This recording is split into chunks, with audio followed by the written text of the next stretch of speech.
I never really liked the old Videomic Go because it had a few things that I just couldn't get on with.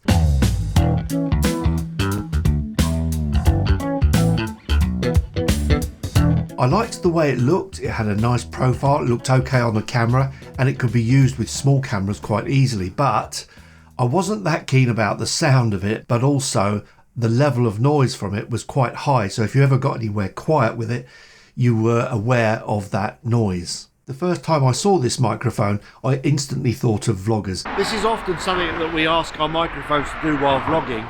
We're out in these really silly conditions where it's so noisy. We rely on the microphone to try and reject surrounding noise.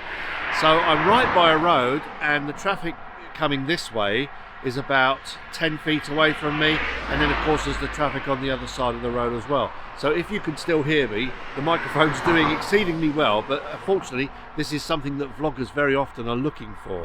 Vloggers might also want to use the polar pattern in a different way when they haven't got time to turn it round and then just talk off the back of the microphone, just at those times when you haven't got time just to get the mic off and turn it round. So being a supercardioid, this has got a bit of a lift on the back, although it's bassy, but we'll see if it can be rescued. Vloggers might also want to use the polar pattern in a different way when they haven't got time to turn it round and then just talk off the back of the microphone, just at those times when you haven't got time just to get the mic off. Vloggers tend to demand quite a lot from a microphone, and we rely on that rejection a heck of a lot. So in this situation I'm much further away, and if it's picking me up and not the surrounding buzzes and things, generators going on and bird noises, then it's doing fairly well. But very often you might want to do a shot further away, so let's try that.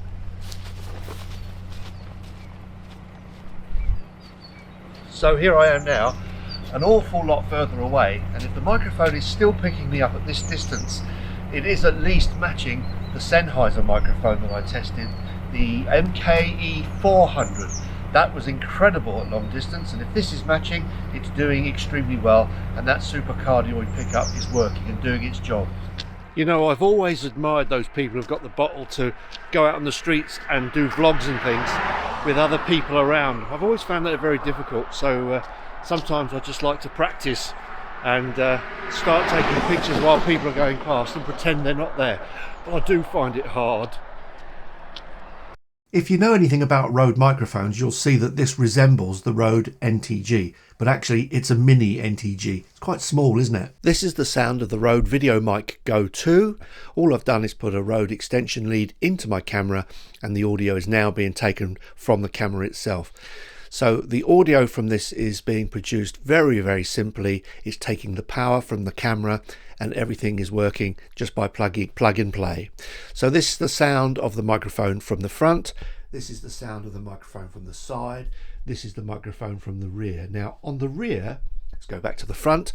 On the rear, I would expect it to slightly come up in the bass regions because it's a supercardioid. Now having the lobe on the rear might be quite useful, because if you've got that lobe on the rear and you're vlogging, that can be useful to take your voice from the rear without having to turn the microphone around. It doesn't sound its best that way, but it can be repaired, to be honest, in post. I often do that myself. I'm too lazy to take the microphone off the camera, so I just talk into the back of it. So if you want to, you can talk into it this way and then repair the sound of that yourself later in post. It's actually not that bad. So if I was going to boom it, it would be approximately there, and hopefully it's not picking up too much of the room sound because of its polar pattern. So that's the sound of this microphone being boomed above me if you're considering buying this to use it for YouTube videos.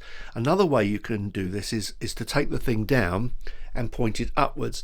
That way, if you do it down there pointing upwards, the rear is pointing down into the carpet, so you're not going to pick up so much from the rear. If you boom a supercardioid, it's getting a bit close to the ceiling and you might be picking up stuff from the ceiling. So sometimes what I do with a supercardioid is I undersling them. I put them down below me so that the back is looking at the carpet, the sides are hopefully dead, and the front's picking you up. That's the sound of it underslung as well. So now let's take it outside. Just to give you an idea, this is the sound of the mic outdoors when you haven't got walls reflecting, and this is the pure sound of the microphone with nothing coming back.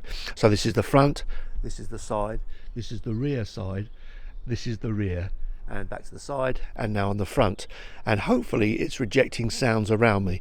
Got a dead cat on it because obviously there's a little bit of wind and it's not worth risking really, and most people, if they're going to take a microphone outdoors, they would put a dead cat on it anyway. So that's the sound of the Rode being used as a speaking mic held close to you when you're outdoors. Hope to see you next time. Cheers for now.